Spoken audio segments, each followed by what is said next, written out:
Hello दोस्तों, आज का टॉपिक है द लॉ ऑफ मेंडल। चलिए शुरू करते हैं कि इसमें मेंडल ने कितने लॉ दिए थे, उन्होंने कौन कौन से कैरेक्टर दिए थे, लॉ क्या कहते हैं। चलिए समझते हैं इन सभी को। ग्रेगोर जॉन मेंडल को फादर ऑफ जेनेटिक्स भी कहा जाता है। ग्रेगोर जॉन मेंडल ने जो एक ऑस्ट्रियन मॉन्क थे, जिन्होंने 1856 और 1863 के बीच में गार्डन पी, ठीक है ना, गार्डन पी जिसे पाइसम सटाइवम कहते हैं, उस पर एक्सपेरिमेंट किया था। उन्होंने क्या एक्सपेरिमेंट किया था? उन्होंने 7 कॉन्ट्रास्टिंग ट्रेट्स जैसे कि टॉल, ड्रॉफ, राउंड, विंकल, सीड, ये सब के बारे में क्या किया था? ऑब्जर्व किया था, ठीक ना, इनके पैटर्न को समझा था। ये है उन 7 करेक्टर्स, ठीक है ना, कि सीड शेप क्या है, सीड कलर क्या है, पॉट शेप क्या है, पॉट का कलर क्या है, फ्लावर कलर क्या है, फ्लावर की पोजीशन टॉप में लग रहा है कि बॉटम में लग रहा है, ठीक है ना, स्टेम स्ट्रेंथ लंबी है कि छोटी है, ठीक है ना, मतलब पौधा जो है वो छोटा है कि लंबा है। इन सभी 7 करेक्टर्स को उन्होंने नोट किया था और क्या बताया था? उन्होंने 3 लॉ दिए थे, ठीक है ना। बेसिकली 2 मेन रहते हैं, लेकिन लॉ ऑफ डोमिनेंट का भी उन्होंने क्या किया था? नियम बताया था कि जो लॉ ऑफ डोमिनेंट है वो क्या होता है। एक करेक्टर के 2 एलील में से एक जो डोमिनेंट होता है वो अपना एक्सप्रेशन दिखाता है, और जो दूसरा रहता है, रिसेसिव रहता है, वो अपना दब जाता है, वो शो नहीं हो पाता है। जैसे मान लीजिए एक टॉल प्लांट है और एक डॉर्फ प्लांट है।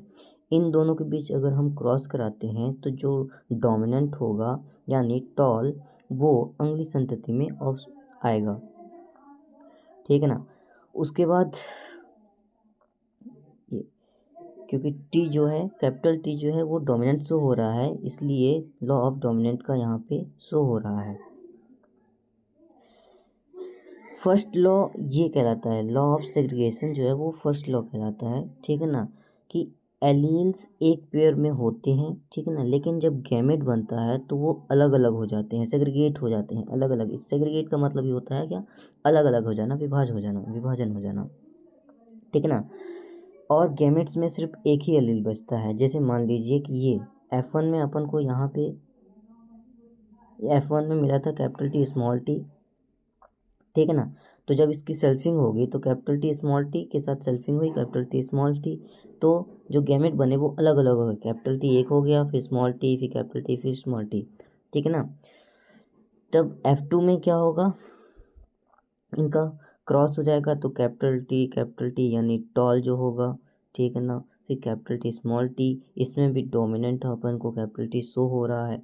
इसमें देखिए थर्ड में अपन को मिल रहा है स्मॉल टी यानी डॉर्फ, पूरी तरह से डॉर्फ मिलेगा। इससे समझते हैं कैपिटल टी और स्मॉल टी डबल डबल है, ठीक है ना, ये टॉल को दर्शा रहा है, ये डॉर्फ को दर्शा रहा है, ठीक है ना। इनमें से एक गैमेट हुआ कैपिटल टी और स्मॉल टी, इसका हुआ सेल्फिंग, ये अपन को मिला टॉल, ठीक है ना, क्योंकि कैपिटल टी यहाँ पे डोमिनेंट शो हो रहा है। अब जब इसकी सेल्फिंग होगी F2 में, अपन को कैपिटल टी होमोजाइगस, फिर हेटेरोजाइगस, फिर होमोजाइगस मिलेगा, ठीक है ना। मतलब यहाँ पे 3 जो होंगे फिनोटाइप जो होंगे, 3 वो टॉल की दर्शाएंगे और एक जो होगा वो डॉर्फ को दर्शाएगा। जीनोटिपिक की बात करें, जीनोटिप रेशियो यहाँ पे कैपिटल टी 1 बन रहा है, कैपिटल टू बन रहा है कैपिटल टी और स्मॉल टी, और एक बन रहा है स्मॉल टी। मतलब कि पूरी तरह से डॉर्फ जो है होमोजाइगस में वो एक बन रहा है, पूरी तरह से जो टॉल रहेगा वो होमोजाइगस वो एक बन रहा है। जो हेटेरोजाइगस की कंडीशन है वो 2 बन रही है, ठीक है ना। यानी हमें ये देखने को मिलता है कि रिसेसिव ट्रेट F1 में नहीं दिखता है, लेकिन जो F2 में होता है वो एलील वापस आ जाता है, यानी एलील्स अलग अलग हुए थे, ये हमें दर्शाता है। अब बात करते हैं लॉ ऑफ इंडिपेंडेंट असॉर्टमेंट की, यानी स्वतंत्र संयोग का नियम, ठीक है ना। इसमें ये होता है कि जो ट्रेट्स होते हैं, डिफरेंट ट्रेट्स होते हैं, वो एलील्स गैमेट फॉर्मेशन के समय एक दूसरे से स्वतंत्र रूप से सेग्रीगेट हो जाते हैं। मतलब कि अगर दो ट्रेट्स शो हो रहे हैं, राउंड और येलो, राउंड मतलब गोल, येलो मतलब पीला, यहाँ पे capital R small capital Y round और येलो को दर्शा रहा है। व्रिंकल्ड और ग्रीन यानी जो झुर्रीदार है और हरा है वो स्मॉल और स्मॉल वाई से दर्शा रहा है। तो इन जब भी का क्रॉस होगा तो इस ऑब्वियसली सीधी सी बात है कि राउंड और येलो जो कि कैपिटल आर है डोमिनेंट शो कर रहा है, तो कैपिटल आर कैपिटल वाई जो है वो अपन को राउंड और येलो डोमिनेंट F1 में आएगा। लेकिन जब इसी की सेल्फिंग होगी तो यहाँ समझिए सेल्फिंग होने के बाद गैमेट अलग अलग हो जाएंगे, ये सभी अलग अलग हो गए।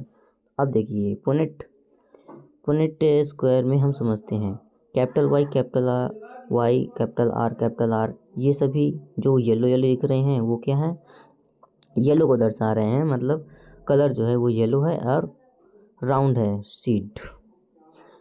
तो यहाँ पे 9:3:3:1 का रेशियो बन रहा है। फिनोटाइपिक रेशियो 9:3:3:1 है।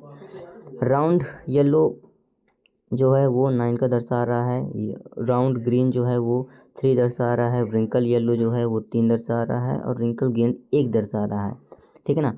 फिनोटाइपिक रेशियो हमको 9:3:3:1 का मिल रहा है, ठीक है ना। Thank you so much. I hope आपको समझ में आ गया होगा। अगर नहीं समझ में आया है तो आप वीडियो को पुनः देखें। Thank you so much.